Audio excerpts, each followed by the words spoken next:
Gandhi, Makdo. Ice cream ka, no? Good evening po. Ice cream, di po pwede yung ice cream ngayon. Cornic na lang po, mga cornic. Praise the Lord! Na-miss po natin ang isa't isa. Amen po ba?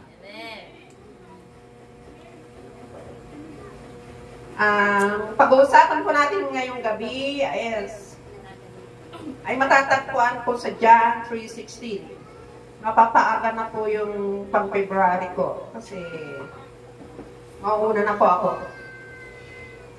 Ang sabi doon sa Juan 3:16, sapagkat gayon na lamang ang pag-ibig ng Diyos sa sangkatauhan, kaya't binigay niya ang kanyang kaisa-isang anak upang ang sinumang sumampalataya sa kanya ay hindi mapapahama, kundi magkaroon ng buhay na walang hanggan. Amen? Amen. Napakasarap pakinggan. Amen. Ang topic po natin ngayon gabi, gusto ko pong bigyan ng pamagat, ang perpektong regalo. Nasa December pa lang, January pa lang tayo. Open pa pang regalo. Amen. Sino po ang masayang makatanggap ng regalo? Amen. Lahat po tayo, amen. Sino po ang nakatanggap ng regalo mula kay Pastor? Amen. Sana minsan pa, ano po? So, mayroon pa po yan. Malapit na naman ang December. Kaya, prepare po tayo. Lahat po tayo ay masayang makatanggap ng regalo. Amen. Wala pong hindi masaya. Amen. Na makakatanggap ng anumang regalo. But yun po, mga regalo na yun ay dito lang po sa sanlibutan. Amen? Mga bag, mga cellphone, and anything else nakakapagpasaya na sa atin. Amen? Mga material lang po yun, pero sobrang nakakapagpasaya sa atin. Ngayon po, ang topic natin na regalo, ano po ba yung regalo na binabanggit po dito sa ating John 3:16, wala pong iba kundi ang salvation, kaligtasan, or the eternal life. Amen? Dahil sabi niya dito, buhay na walang hanggan. Yun po yung regalo na pag-uusapan natin ngayon dahil tapos na po ang December, kaya move on na po tayo. Tama na po muna yung mga regalo dito sa yun naman po regalo na ibibigay ng Panginoon sa atin ang pag-usapan natin ngayong gabi. Sino pa may gusto ng regalo ng Panginoon? Amen. Lahat tayo, amen? Ngunit paano? May dalawang question po. Paano at kailan natin matatanggap ang isang perfectong regalo na binabanggit dito sa ating teksto ngayong gabi, mga kapatid? Number 1, punta tayo dun sa paano. Paano natin matatanggap ang perfectong regalo? Ano pong sabi doon? Sino mang sumampalataya. Amen? Sino mang sumampalataya, kahit na sino po. If you believe. Just believe. Amen? Sumampalataya ka, maniwala ka. Yun lang po ang sinasabi sa ating topic ngayon para matanggap natin ang perfectong regalo na pinagkakaloob sa atin ng ating Panginoon. Sumampalataya, sino mang sumampalataya ay pwedeng tanggapin ang regalong ito na napaka-perfect para sa bawat isa sa atin. Amen? Amen. Bakit nga po kailangan natin sumampalataya? Bakit po kailangan nating maniwala, sumampalataya? Why we need to believe? Bakit nga po? Dahil po, wala naman pong maibibigay ang mga tao dito sa mundo sa atin para makamtan natin yung buhay na walang hanggan. Kahit na po matanggap natin ang lahat ng klase ng regalo dito sa mundo. Malaking bahay, kotse, magagarang kotse, milyon-milyon na pera. Pero, may bibigay po ba niya yung buhay na walang hanggan?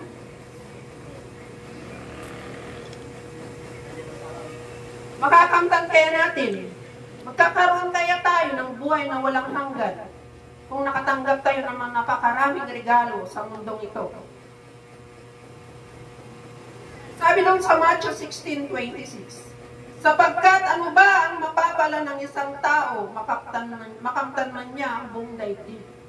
So, means to say, bigyan ka man ng napakaraming regalo mga kapatid, wala rin pong mapapala iyon.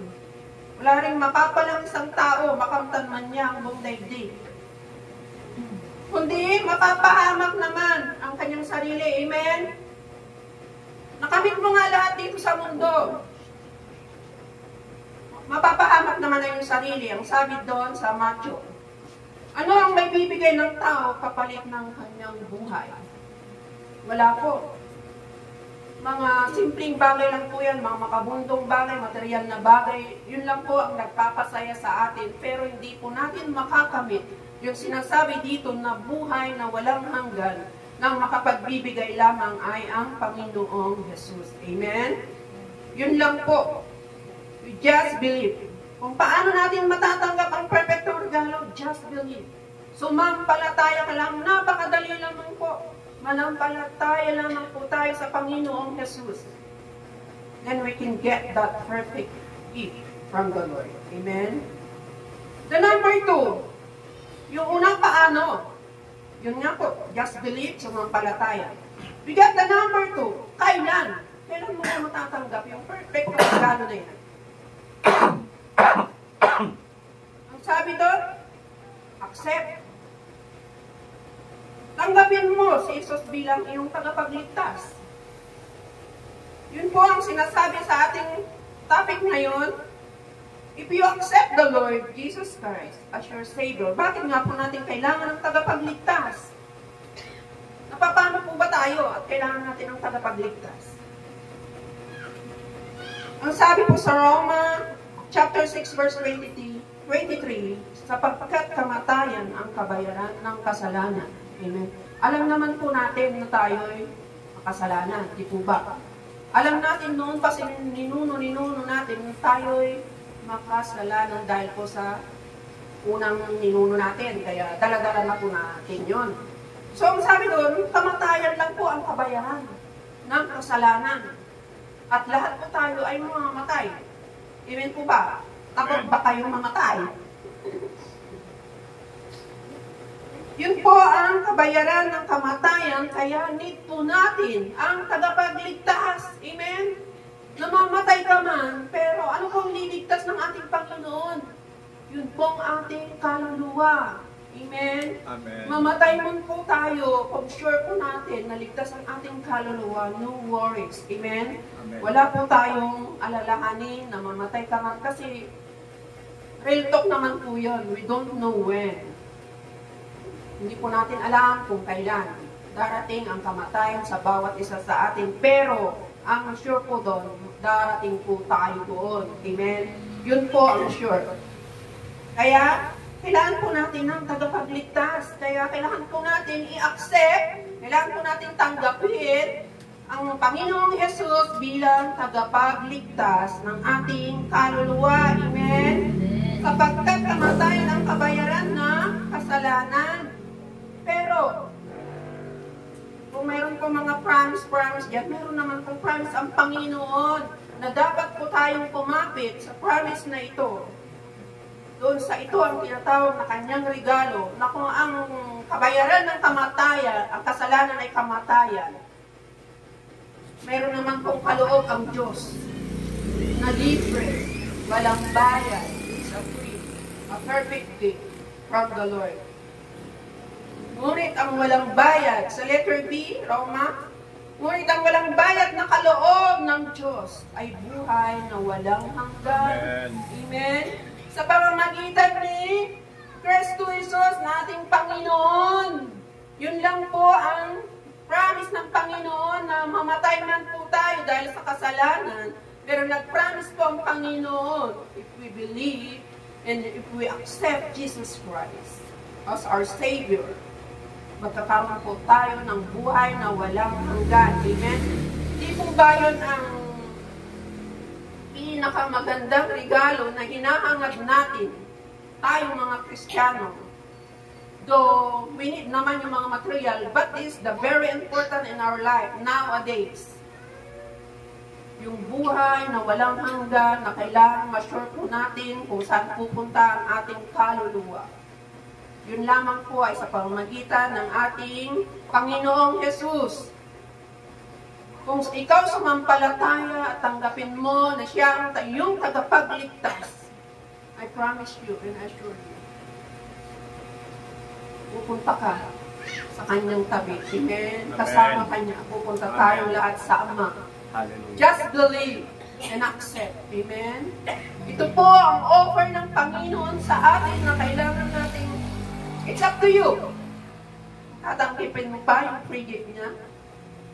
That is the eternal life. Nasa atin po kung tatanggapin natin yung regalo niya ng maluwag, kagaya ng pagtanggap natin ng mga regalo ni Pastor. Masayang-masaya tayo, maglulundag tayo. Sana more than that. Yung excitement natin, yung kagustuhan natin to receive the free gift, the perfect gift from the Lord. Para galing sa ating Panginoon. Amen? Napakasarap po natanggapin ang kanyang regalo. In a simple way. Mga kapatid, napakasimple lang po.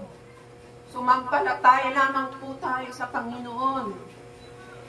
At makakamtan po natin ang buhay na walang hanggan. For God so loved the world. Ang sabi niya doon sa English, amen? That He gave His only Son.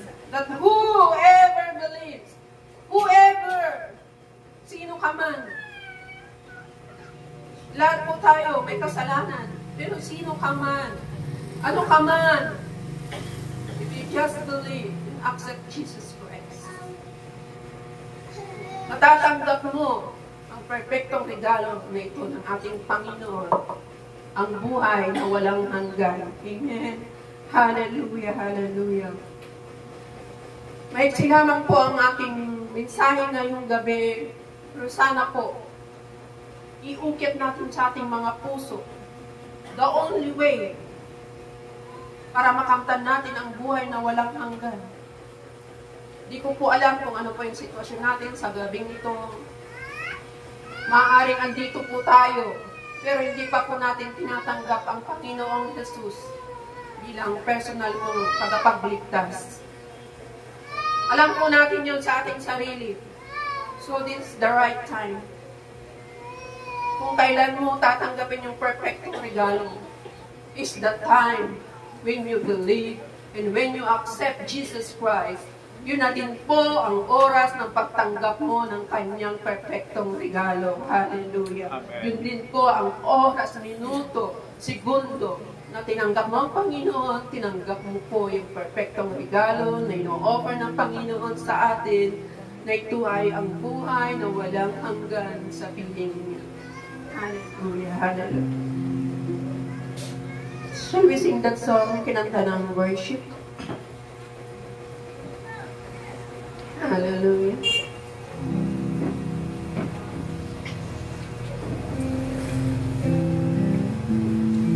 Thank you, Lord. Thank you for that gift of us. For that wonderful gift of us.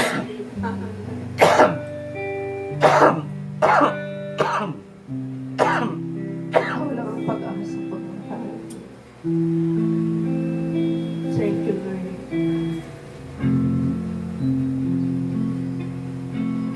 Thank you, Jesus. Yung pag-asa ko, ikaw ang buhay mo. Yes, oh God. Hallelujah. Kahit ako'y nangangamba, basta't ikaw ang kasama, panatag na. Yes, oh God. Hallelujah. Ikaw lang ang sasambahin, paligid man ay magdilim, Jesus. Oh, we thank you, Lord. We thank you. Kahit uliranin man, lagi kang awitan, ikaw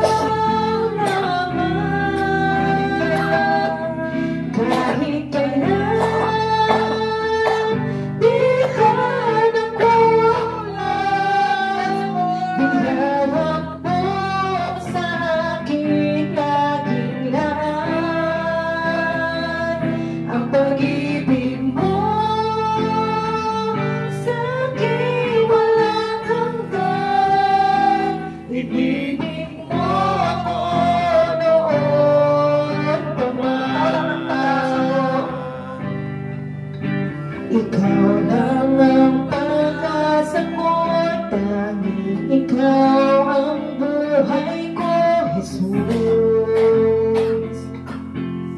Kahit ako'y nangangamba, basta't ikaw ang kasama, panatag na. Kailangan sasambahin, paligid man ay magdilim, Jesus.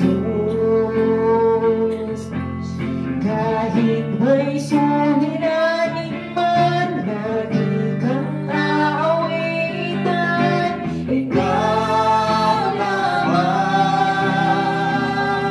Kahit kailan di ka nagulang, biyaya mo sa akin laging laan.